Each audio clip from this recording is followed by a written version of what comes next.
한번 따라서 하겠습니다.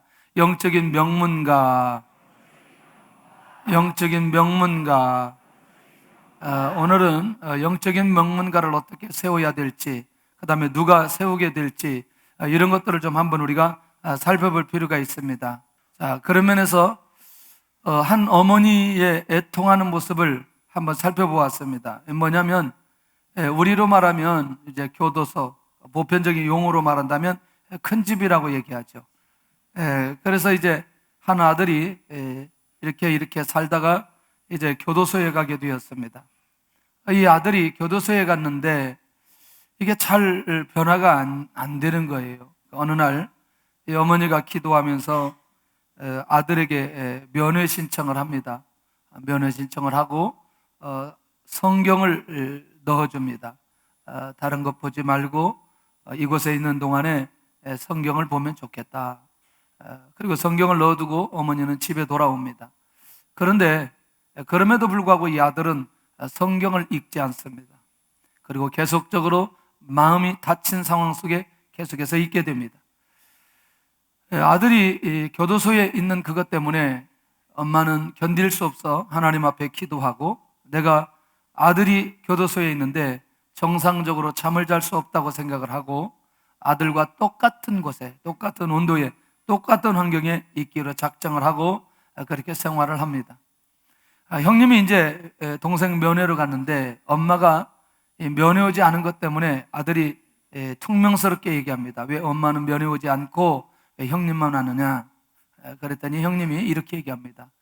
너가 이곳에 온 뒤로 엄마는 너를 위해서 기도하고 또 너와 똑같은 환경 속에 지금 지내시다가 몸이 불편해서 도저히 면회를 올 수 없어 지금 오지 못했다 라고 하는 이 한마디 때문에 이 아들이 어머니가 준 성경을 내팽개치고 있다가 그때부터 그 성경을 읽기 시작합니다. 성경을 읽기 시작한다는 건 그 안에 하나님을 만날 수 있는 기회가 주어졌다는 것이고, 또 그 안에서 하나님의 인도를 받을 수 있는 기회로 인도받아가는, 사실 그 아들이 성경을 읽고 하나님의 은혜 속에 들어가는 그 부분에 있어서 어머니의 애통함과 어머니의 헌신이 아니면 한 아들이 변화되기가 매우 어렵다는 것입니다. 저는 가만히 오늘 어린이 주일을 생각해 보면서 이 5가지 종류의 부모님들을 좀 생각해 보았습니다. 이 5가지 종류. 첫째는 어떤 부모님이나 밀모입니다. 밀모. 수단과 방법을 가리지 않고 밀어주는 부모. 밀모. 놀랍죠? 이 시대에도 이런 부모님이 있다는 게 너무나 감사한 일이죠. 두 번째는 띠모입니다. 띠모. 자녀와 함께 예습하고 과외 공부 함께 따라다니는 부모님. 띠모. 이것도 이런 분도 꼭 필요한 분이죠. 세 번째, 지모.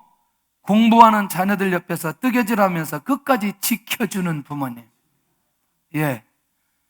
자녀가 자지 않으면 엄마도 자지 않고, 자녀가 자면 그때 자고.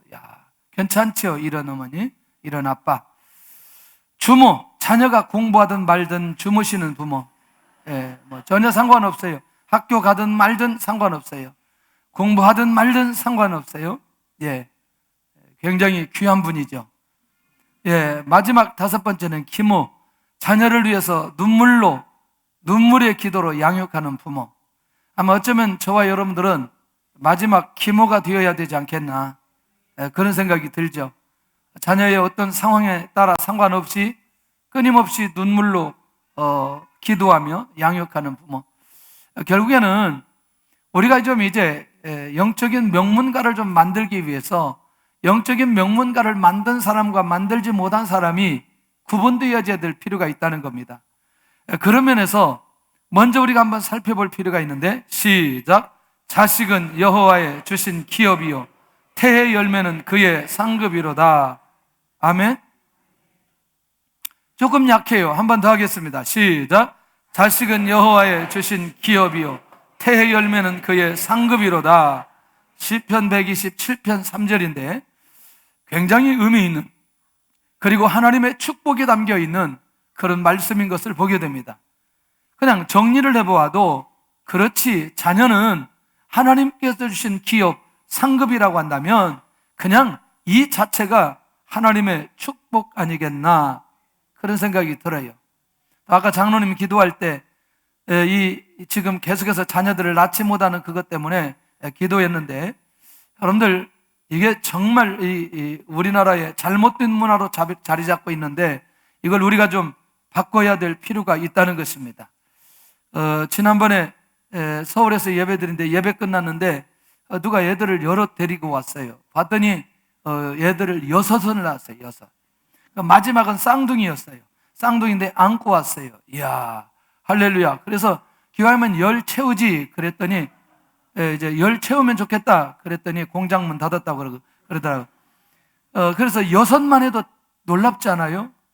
그런데 갈수록 이 자녀들을 낳지 않은 이런 문화들이 우리 주변에 있다는 게 굉장히 가슴 아픈 일이고, 왜냐하면 영적인 명문가를 만들 수 있는 출발이 우리의 자녀들부터 시작되는데 그 출발되는 그것을 근원을 끊어버린다는 건 그건 안 된다는 얘기죠. 정말 저는 그런 면에서 각 가정마다 이 자녀들이 잉태되고, 좀 요 며칠에도 지금 우리 교회 안에 쌍둥이가 잉태되고 또 누구 잉태되고 계속 아이를 가졌다는데 정말 감사한 거예요. 그래서 정말 우리 자녀들을 위해서 우리가 좋은 공간과 교육할 수 있는 환경과 여건이 필요하다, 그런 생각이 드는 거죠. 그런 면에서 이 개념적인 것들이 하나님의 말씀으로 정리되어야 되는데, 저는 하나 생각해보고 가야 될 필요가 있었어요. 그게 뭐냐면 충분히 먼저 영적인 명문가를 만들 수 있는 엘리라는 사람을 생각해 봐야 될 필요가 있었어요.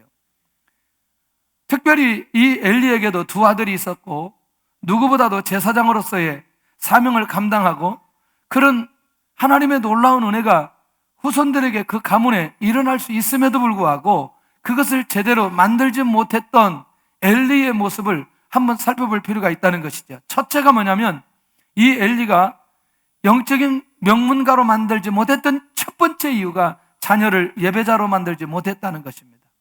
사무엘상 2장 12절에 가서 보니까 엘리의 아들들은 행실이 나빠 여호와를 알지 못하더라, 이렇게 기록되어져 있어요. 그 말은 뭐냐면 하나님의 말씀도 듣지 않고 하나님 앞에 예배하지도 않고 하나님의 말씀에 순종하지도 않는, 그리고 진짜 그 하나님이 어떤 분인지도 알지 못하는 자들이었다, 이렇게 기록하고 있습니다. 엘리가 누구지요? 제사장입니다. 그러면 제사장이면 다른 사람은 몰라도 자기의 자녀들만큼은 예배자로 충분히 만들 수 있어야 될 위치에 있었던 사람이 엘리라는 거죠. 하나님께서 우리에게 귀한 자녀들을 허락하시고 또 그 자녀들을 통해서 새로운 세대에 일하기를 원하신다는 거죠. 그러려면 하나님께서 이 자녀들에게 은혜를 내려주시고 이 자녀들의 삶을 책임져 주시고 이 자녀들 안에서 하나님의 일들을 진행하시도록 하게 하는 방법 중에 한 가지는 하나님 앞에 예배하는 자로 세워져야 된다는 것입니다. 그런 면에서 예배자로 세워지는 순간부터 어떤 일이 벌어지느냐, 하나님의 은혜의 통로가 열려지고 응답의 통로가 열려지고 하나님의 인도와 축복의 통로가 열려진다는 사실을 우리는 기억해야 된다는 것이죠. 그러니 오늘 엘리가 그 중요한 시기에 자녀들을 예배자로 만들지 못했던 이 결정적인 실수는 결국 그 놀라운 영적인 명문가를 누구에게 빼앗기게 되느냐, 한나에게 빼앗기게 되어지는 이 기가 막힌 현실적 상황을 우리가 이해할 필요가 있다는 것입니다. 그런 면에서 하나님, 우리가 아이들이 자랄 때마다 하나님 가장 소중한 건 하나님 앞에 예배의 자리에서 예배자로 세움을 받는 그런 우리의 자녀들이 되게 하여 주옵소서. 기도하면서 그 자녀들을 깨워야 될 필요가 있다는 것입니다. 결국 이 말은 무슨 말이냐면, 모세가 이스라엘 백성들이 가나안 땅에 들어갈 때 그렇게 중심으로 애통하며 부탁했던 내용이 있어요. 모세를 통해서 자녀에게 어떤 말씀으로 양육해야 될지에 대한 아주 구체적인 말씀, 우리 신명기 6장 6절에서 9절까지 있는 말씀, 우리가 너무나 잘 아는 내용인데 한번 우리가 확인하고 갔으면 좋겠다, 그런 생각이 듭니다. 우리 신명기 6장 한번 보도록 하겠습니다. 그 내용이 도대체 어떤 내용인지. 신명기 6장 6절부터 9절까지 시작. 오늘 내가 내게 명하는 이 말씀을 너는 마음에 새기고 내 자녀에게 부지런히 가르치며 집에 앉았을 때에든지 길을 갈 때에든지 누워있을 때에든지 일어날 때에든지 이 말씀을 강론할 것이며 너는 또 그것을 내 손목에 매여 기호를 삼으며 내 미간에 표로 삼고 또 내 집 문설주와 바깥문에 기록할지니라. 아멘. 아멘. 예. 여러분들, 결국 이 말씀은 뭐냐면 자녀에게 부지런히 무엇을 가르치라? 말씀을 가르치라. 집에 앉았을 때에든지 길을 갈 때에든지 누워있을 때에든지 일어날 때에든지 이 말씀을 뭐 할 것이며 강론할 것이며, 결국 이것은 하나님 앞에 예배자로 세워가는 일에 조금도 부족함이 없도록 하는 게 하나님의 말씀에 의해서 인도받아가야 될 필요가 있다는 것이죠. 두 번째, 첫 번째는 예배자로 키우지 않았던 것으로 영적門徒가 되지 못했던 것이고, 두 번째는 죄의 무서움을 가르치지 않았다는 거죠. 무엇의 무서움? 죄의 무서움. 여러분들, 결국에는 엘리의 두 아들들이 나중에 블레셋과 전쟁 가운데 죽게 되거든요. 그 전에 이 두 아들들이 특별히 홈리와 비느하스 종교적 제사, 다시 말하면 제사를 드리는데 제대로 드리지도 못하고 다른 사람들이 드려졌던 그 제사, 제물을 자기들 마음대로 갈고리로 갖다가 먹을 뿐만 아니라 회막의 여인들과 동침하며 하나님 앞에 특별히 죄를 범하는 이 두 아들들의 모습을 발견할 수 있다는 것이죠. 자랄 때 제일 중요한 건 뭐냐? 어떤 것이 죄인지 아닌지를 분명하게 가르칠 필요가 있다는 것입니다. 굉장히 중요하죠. 자, 죄를 졌어요. 죄를 졌는데 그것을 부모님을 통해서 어렸을 때 훈련받았던 사람과 죄를 지었는데 그게 죄인 줄도 모르고 어느 날 많은 시간이 지나고 났을 때 죄에 대한 결과를 책임져야 되는 것과는 차원이 다르다는 겁니다. 할렐루야. 그래서 죄에 대한 다름줄을 명확하게 어느 것이 죄인지를 분명하게 가르치고 알려줘야 될 필요가 있다는 거죠. 왜냐하면 죄에는 분명히 결과가 있고 죄는 대가를 지불해야 되기 때문에 결국에는 언젠가는 그들이 이 죄에 대한 대가를 그들 스스로 지불해야 될 때가 있더라는 것이죠. 오늘 그런 면에서 우리는 우리 자녀들에게 분명하게 어떤 것이 죄인지, 그리고 죄를 지으면 어떤 결과가 오는지, 그리고 죄를 지으면 하나님 앞에 어떻게 해결해야 되는지를 가르쳐야 될 필요가 있다는 것입니다. 할렐루야, 할렐루야. 이미 어렸을 때 부모님을 통해서 어떤 죄를 지었을 때 이것을 끊임없이 잘 가르침을 받았던 그 아이는 나중에 성장했을 때 죄를 지으면 반드시 회개의 자리로 가면서 그 죄면제를 해결하고 예배자의 삶으로 흔들림 없이 살게 되어진다는 것이죠. 그런 면에서 오늘 우리가 이 기준점이 우리에게 명확하게 있어야 될 줄로 믿습니다. 할렐루야. 잠언 22장 6절을 같이 합니다. 시작. 마땅히 행할 길을 아이에게 가르치라. 그리하면 늙어도 그것을 떠나지 아니하리라. 늙어도 그것을 뭐하지 아니하리라. 떠나지 아니하리라. 할렐루야. 저는 개인적으로 제가 믿음이 좋아서 예배를 잘 드린 건 아니었어요. 다른 건 몰라도 우리 집안에 제가 자랄 때 한 가지 용서가 안 되는 게 있어요. 예배 시간 빠지면 용서가 안 되는 거예요. 그래서 저는 제가 인격적으로 하나님을 만나기 전까지는 어머니의 얼굴이 무서워서 교회 간 사람이에요. 예, 교회 가서 예배를 보았죠. 드린 게 아니고. 그러니까 교회 가서 앉아 있어요. 왜냐하면 혼 안 나려고. 그게 다였어요. 그러나 시간이 지나가면서 그 예배 행위가 저와 하나님의 관계, 인격적 관계가 유지되고 하나님 앞에 제가 은혜 받는 자리에 들어갔을 때는 어머니의 무서운 얼굴이 더 이상은 제 기억 속에 생각나지 않게 된다는 거죠.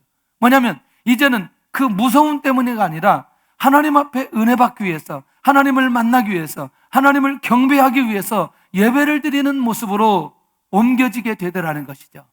그러나 일정한 시간 동안에 내가 체질화되고 내가 잘 모를 때는 그 교육도 필요하더라는 것이죠. 결국 우리의 영적인 모든 삶은 죄송하지만 이미 성장했을 때보다도 어느 때 가르쳐야 된다? 어렸을 때 가르쳐야 된다. 늙어도 그것을 떠나지 않는다? 이건 무시무시한 얘기라는 거죠. 자, 그 말은 이제 세 번째로 이어진다는 거죠. 죄의 무서움을 가리키지 않으니까 당연히 이 엘리는 채찍이 없이 자녀를 길렀다는 것입니다. 무엇이 없이? 채찍이 없이. 잘못된 신앙 행위에 대해 징계하지 않았다는 거죠. 만약에 잘못된 신앙의 행위를 그때 징계했다면 이렇게 시대적으로 엘리의 가문이나 그 시대의 영적인 암흑기에 절대로 들어가지 않았겠지요.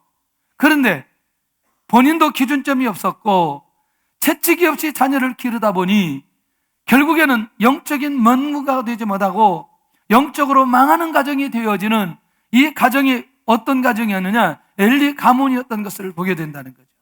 시작. 매를 아끼는 자는 그의 자식을 미워함이라. 자식을 사랑하는 자는 근실이 징계하느니라. 아멘.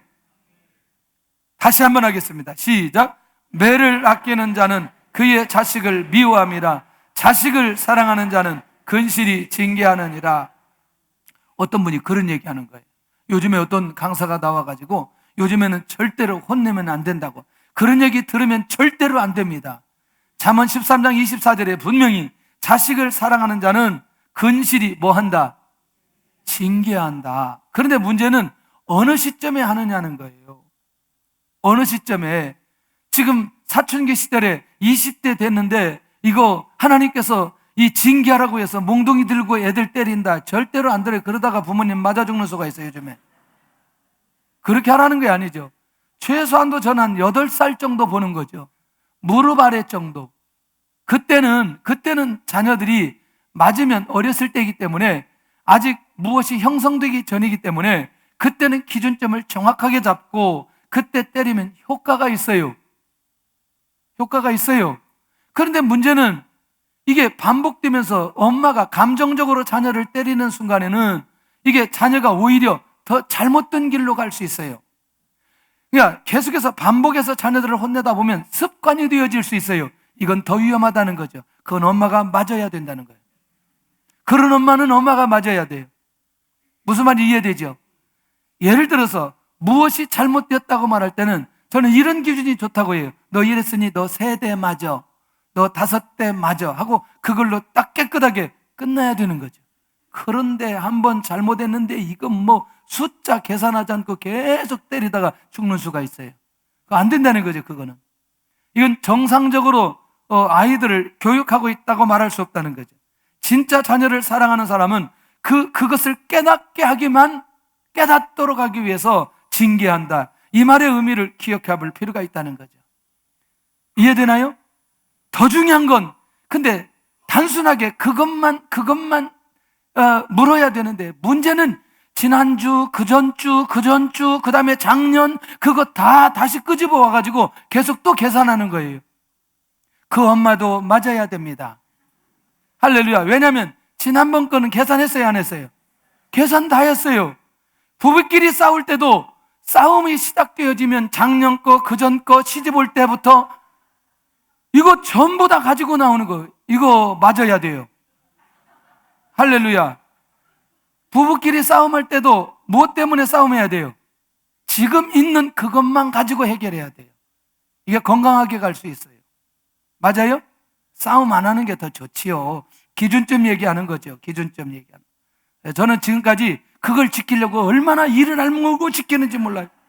옛날 거 얘기 안 하려고. 저도 막 얘기하고 싶은 마음이 막 있지만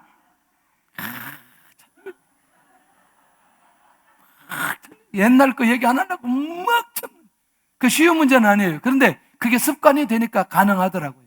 단순하게 이것만 얘기할 수 있는 거죠. 자녀들을 양육할 때 어떤 죄에 대한 징계를 할 때 단순하게 그걸 가지고 할 때 그 아이의 그 잘못된 버릇이 고쳐질 수 있다는 거예요. 요즘에 깨달아요. 할머니, 할아버지는 절대로 못 때린다는 걸. 그래서 자녀는 누가 길러야 된다? 부모가 길러야 돼요. 할렐루야. 어쩌다 한 번씩 만나야 하나님의 사랑을 할아버지, 할머니를 통해서 경험하게 해주기만 하면 되는 거예요. 교육은 누가 하느냐? 부모님이 해야 되는 거예요. 자, 아멘이 너무나 컸사이다. 동의한다는 거죠. 그렇다면 영적인 명문가를 만들었던 사람이 누구냐? 한나라는 거죠. 한나. 누구다? 한나다. 자, 그런 면에서 우리가 이 한나가 어떻게 영적인 명문가를 만들었는지 이제 눈을 열어서 귀를 열어서 들을 필요가 있다는 거죠. 뭐냐? 일단은 기도로 영적인 명문가를 만들기 시작합니다. 자녀가 출생하기 전에, 출생할 때, 출생한 이후에 그 모든 삶이 기도로 갔던 사람이 누구냐? 한나였어요. 할렐루야. 그러니까 이 사람은 기도를 사명을 알고 살았던 사람이기 때문에 놀라우게도 출생 자체가 무엇으로 출생했어요? 기도로 출생했어요. 출생 후에도 뭐 했어요? 기도하는 거예요. 그러니까 사무엘이 출생하도록 그렇게 이미 출생하기 전부터 기도로 시작했던 그 한나, 결국 나중에 명문가가 되었다라고 하는 건 한나의 기도로 사무엘이 어떻게 쓰임받고 그 위에 어떻게 인도받아갔는지는 결과의 문제예요. 그건 이따가 우리가 살펴볼 필요가 있고, 그런 과정 속에 기도하는 사람이 있고 기도의 응답 속에 인도받아가는 기도의 사명자가 그 안에 있었던 것을 보게 되더라는 거예요. 그러니 영적인 명문가를 만들어내는 사람은 자녀가 영적인 명문가로 설 수 있는 그 자녀로 만들어낼 수 있는 사람은 누구냐? 기도하는 엄마라는 거죠. 할렐루야. 기도하는 아빠라는 거죠. 그런 면에서 우리가 우리 안에서 스스로 정리할 필요가 있다는 거예요. 하나님, 나도 이 시대에 우리의 가문이, 우리의 자녀들이 앞으로 영적인 명문가를 만들기를 원하는데 내가 먼저 하나님 앞에 기도의 사람이 되게 하여 주시옵소서. 이건 굉장히 중요한 의미가 있어요. 내가 수없이 얘기하지만 청년들의 신앙은 다음 세대로 이어진다는 거예요. 지금 내가 하나님 앞에 영적으로 충만해서 하나님 앞에 기도의 삶을 살아가고 기도가 열려진 자매들은 대부분 다음 세대에 하나님께서 그가 가지고 있는 그 영성이 믿음의 유산으로 이어질 수 있기 때문에 청년 때 기도의 생활이, 신앙생활이 매우 중요하다는 거예요. 할렐루야.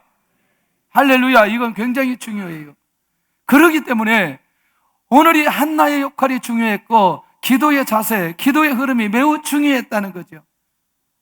그런데요, 이게 이어지는 거예요. 두 번째 어떻게 이어지느냐? 하나님의 뜻을 위해서 자녀의 진로를 맡겨버리는 거예요. 자, 하나님 앞에 기도했어요. 그리고 하나님께서 아들을 주셨어요. 아들을 주시면 내가 삭도를 그 머리에 대지 않고 이 아들을 내가 하나님 앞에 드리겠습니다. 그러니까 자녀의 진로, 자녀의 삶 전체를 하나님 앞에 맡겨버리는 거예요.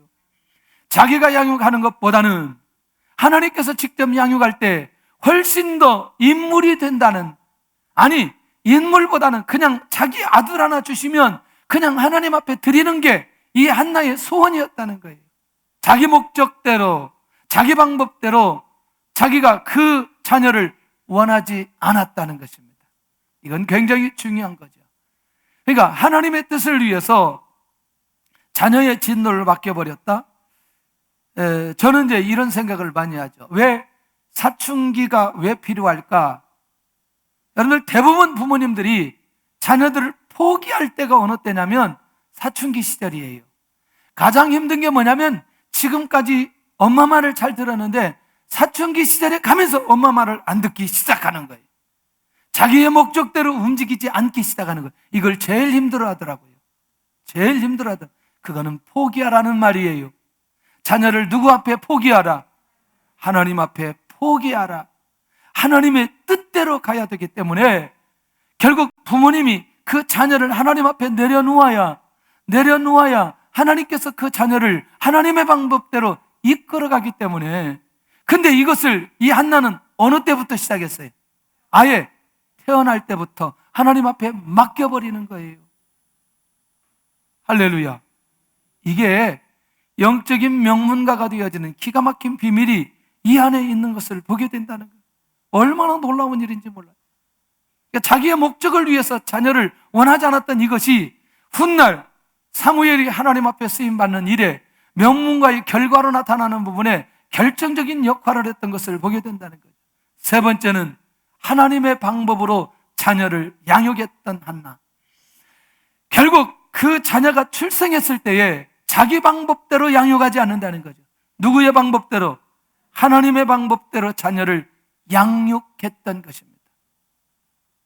어떻게? 여호와의 집에서 영적 훈련으로 양육했다는 것입니다. 지금요, 제일 많이 다니는 학원 개수를 확인해 보니까 한 8개 정도 되더라고요. 8개. 그 8개 정도 다니면 이게요, 전 세계 모든 것들을 끝내야 돼요. 근데 여러분 한번 생각해 보세요. 애들이 8개 정도 학원 다니면서 제대로 뭘 할 수 있을까? 제가 2부 때 그랬어요. 자기 자녀가 다니는 학교의 학생이 50명이다. 50명 중에 25등 이 밑으로는 공부에 대해서 기대하지 말아라. 그냥 자기 은사대로 살아가도록 해라. 왜 걔가 25등 안에 못 들어오냐면 대인관계가 얘는 너무나 중요해요. 많이 친구들을 만나다 보니 공부할 시간이 없어서 못했어요. 그러니까 그런 쪽으로 가야 되는 거예요. 맞아요?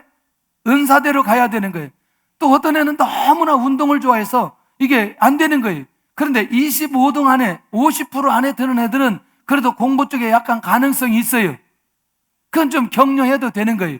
근데 아예 저 뒤쪽에 50등 정도 되는데 공부만 한다고 신경질 내고 아무리 해봐요. 엄마만 열받지. 해결이 안 돼. 해결이 안 돼. 하나님, 은사대로 사용하여 주옵소서.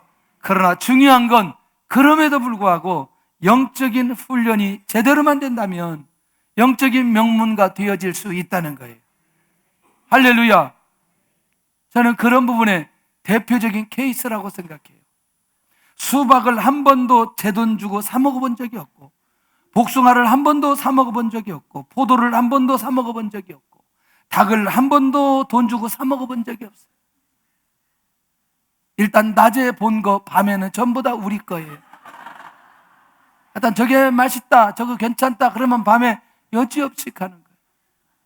그런데 너무나 고민이 되는 거예요.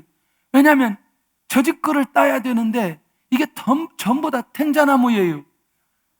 넘어갈 수 없어요. 왜냐하면 담은 쉽게 넘어가는데 이게 저걸 넘어가야 되는데 아무리 고민해도 저걸 넘어갈 길이 없어요. 밑에 구멍을 뚫어야 되나? 그러기엔 너무나 작아. 텐자나무가 어느 정도 올라가야 이게 밑에 공간이 나오는데 나오지를 않아요. 우리 친구가 아이디어를 하나 냈어요. 아이디어. 근데 멍석 아세요?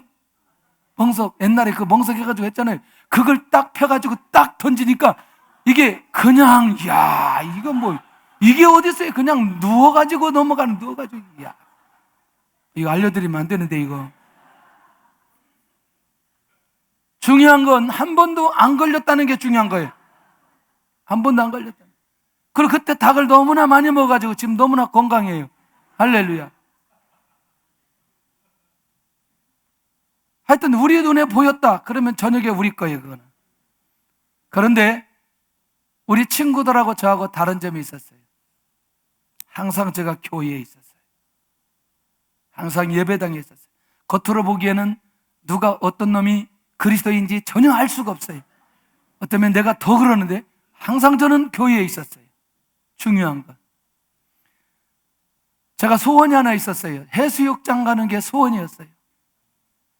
얼마나 해수욕장을 가고 싶은지. 그런데 갈 수가 없어요. 왜냐하면 여름에는 항상 수련해야 하기 때문에. 그래서 내가 이제 고등학교 졸업하면 내가 마음껏 내가 해수욕장 가리라 생각하고 기대해 보는데 22살 때부터 전도사 하는 거예요. 또 여름 겨울에 계속 애들 데리고 수련회 가느라고 해수욕장을 가본 적이 없어요. 얼마나 억울하기도 하고 또 안타깝기도 하지만 지금 시간이 지나서 보니 정말 감사한 거예요. 왜냐하면 제가 교회 안에 있었다는 게 너무나 감사한 거죠. 제가 정말 가장 싫어하는 새벽 예배, 저는 절대로 새벽 예배를 20년 동안 한 번도 한 적이 없어요. 축구하자고 하면 내가 벌떡 일어나지만 새벽 예배 한 적이 없어요. 그러나 목회한 뒤로 제가 새벽 예배가 얼마나 귀하다는 사실을 너무나 많이 알게 됩니다. 나는 정말 잠이 안 온다는 사람이 이해할 수가 없어요. 왜 잠이 안 와? 아까도 2부 끝나고 3부 기다리는데 졸려가지고 죽겠어요. 그런데도 새벽 예배가 얼마나 중요한지. 왜냐하면 어렸을 때 밤에 교회를 가거나 새벽에 교회 가는 모습을 언제든지 보았기 때문에 저는 하나님의 방법으로 자녀를 양육한다는 게 저는 매우 중요하다고 생각해요. 우리 여기 보면은 아이들이 계속해서 금요일 날 여기 앉아서 예배를 드리고요. 또 어느 부모님들은 아이들을 데리고 와서 양쪽에 앉혀놓고 예배를 드리고요. 떠들지만 항상 교회 와서 아이들을 데리고 와서 예배를 드리는 이 아이들을 주목해 보는 거예요. 요즘에는 매일 밤에 오는 아이가 오후 8시 반만 되면 밖에 서 있대요. 신발 신고 서 있대요. 교회 가자고. 그러니까 부모님이 지금 가기 싫은데 애가 신발 신고 교회 가자고 그래가지고 어쩔 수 없이 따라온다는 거예요. 지금 거꾸로 돼가지고. 왜냐면 매일 밤에 교회에 오니까 그런 줄 알고 오늘 밤도 신발 신고 나와서 서 있는 거예요. 멋있어요? 거꾸로 되어지는 거죠. 여러분들, 하나님의 방법으로 자녀를 양육한다는 게 얼마나 중요한지 모습을 보여주시기를 원합니다. 그리고 기왕이면 오늘 이 사무엘이 성전에서 훈련받는 것처럼 그렇게 내려놓을 필요가 있다는 거죠. 굉장히 중요한 의미가 있어요. 나는 하나님의 방법으로 자녀를 양육하고 있나? 저는 최소한도 양심적으로 엄마 아빠는 매일 자녀를 위해서 기도해야 된다고 생각해요. 양육하는 방법 중에 가장 확실한 방법은 기도로 양육하는 겁니다. 할렐루야. 예배로 양육하는 겁니다. 말씀으로 양육하는 겁니다. 삶으로 보여주는 거예요. 그러면 언젠가는 이 아이가 영적인 명문가를 만드는 사람으로 세우게 되어질 줄로 믿습니다. 선진국의 성도들의 예배의 자세를 보면 어렸을 때부터 항상 부모와 함께 예배의 자리에서 은혜를 받는다는 겁니다. 놀랍지 않아요?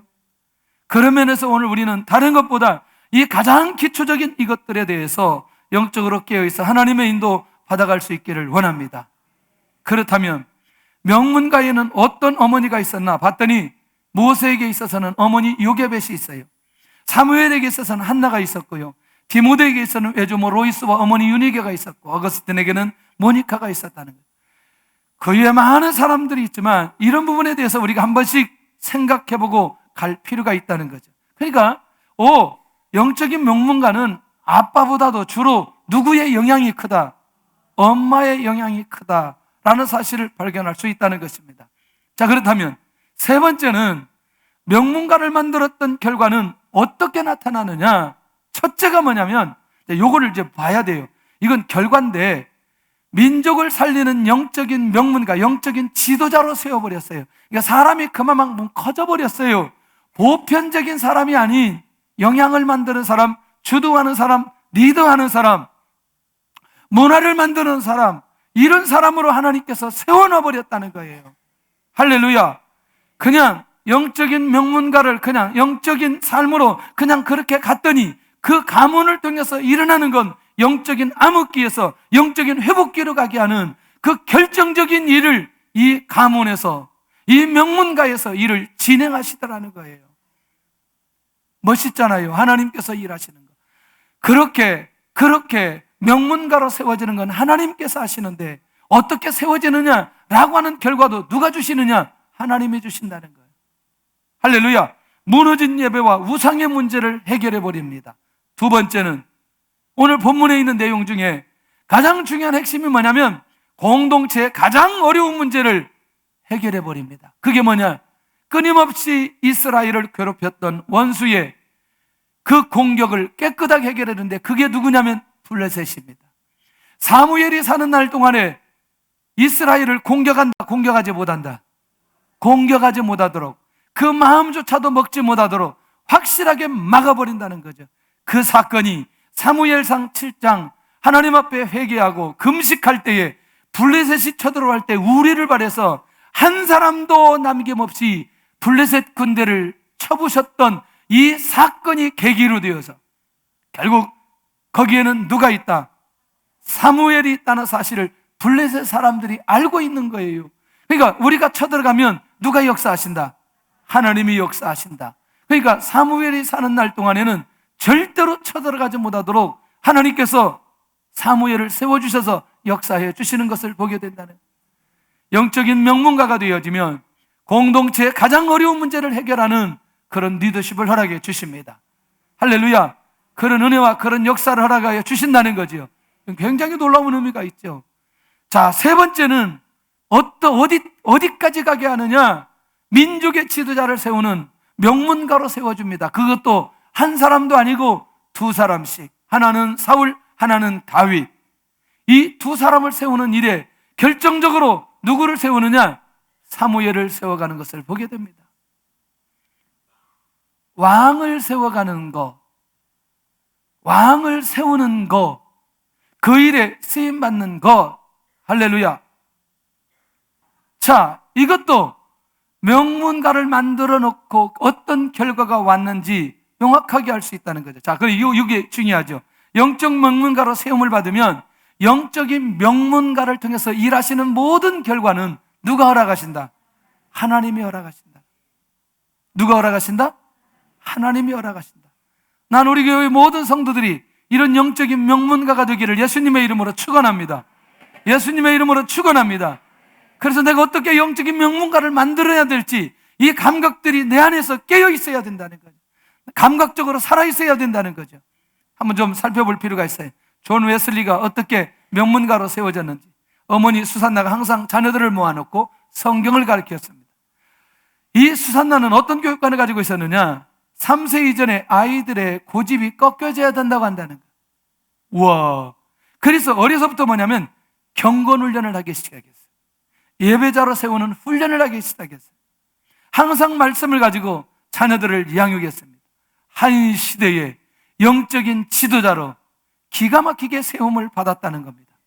자, 우리가 잘 아는 대로 링컨에 대해서 한번 찾아봐야 될 필요가 있어요. 어떻게 명문가로 세웠는지.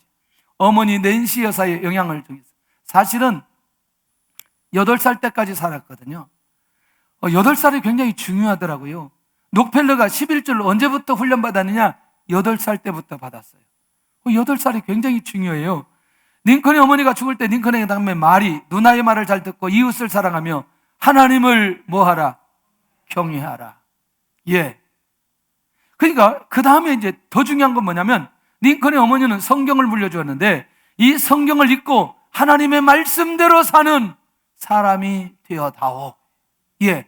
그러니까 다른 건 몰라도 내가 하나님의 말씀에 의해서 하나님을 경외하는 그런 하나님의 사람이 되도록 하기 위한 어머니의 가르침이 평생토록 그 기억 속에 남아있는 거였어요.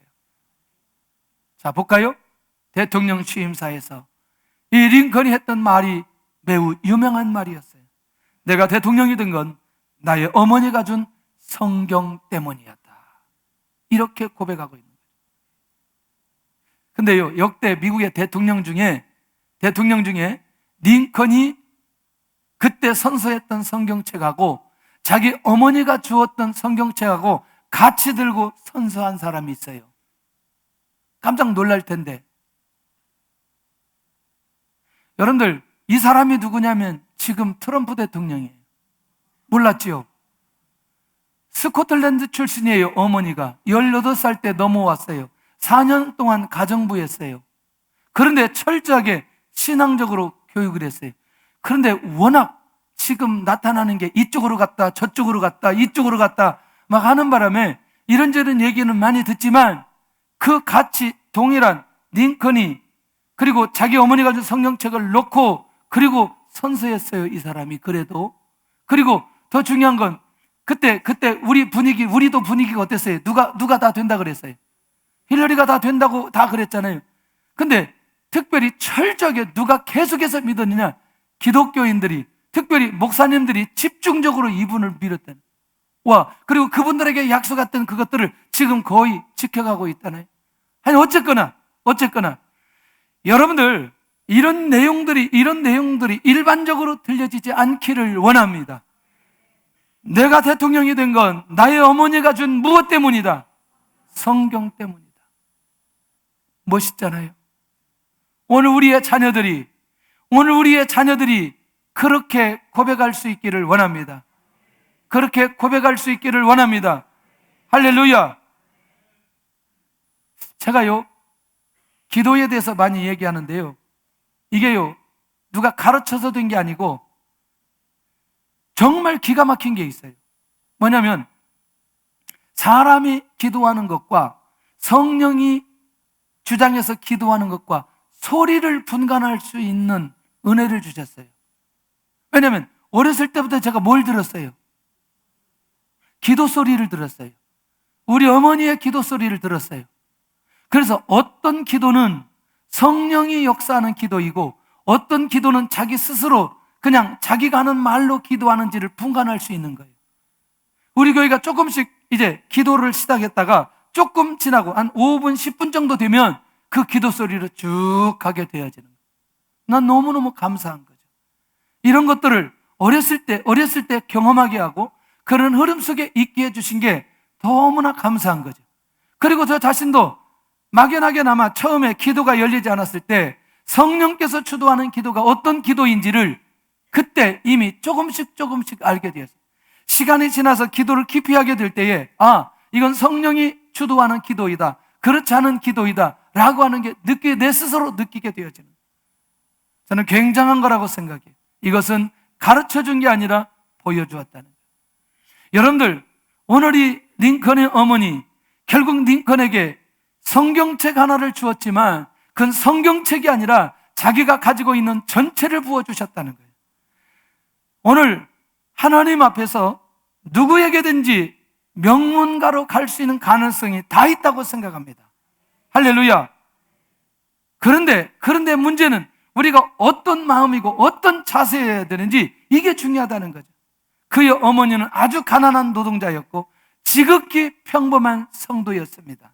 그런데 하나님께 대한 이 감각을 누구에게 물려줌으로?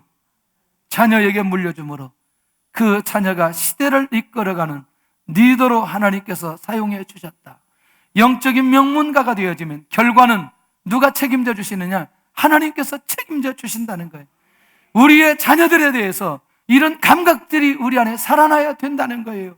아직 어리다고 아무것도 모른다고 말하지 말고 그들에게 이런 비밀을, 이런 비전들을 그대로 흘려내려 주게 될 때에 영적인 명문가로 갈 수 있는 가능성이 그 가정 안에, 그 가문 안에 일어나게 되어진다는 거예요.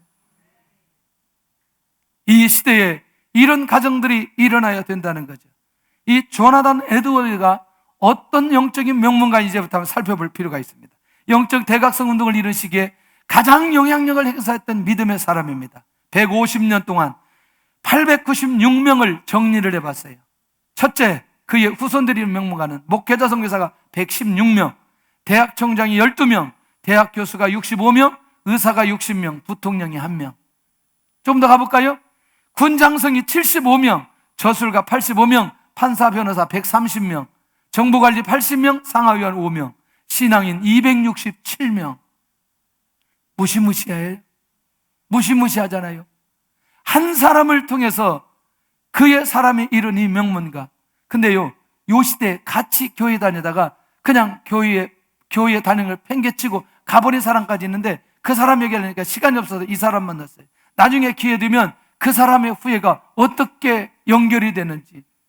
여러분들, 영적인 명문가가 되면 나머지 삶을 누가 책임지시느냐? 하나님이 책임져 주신다는 거예요.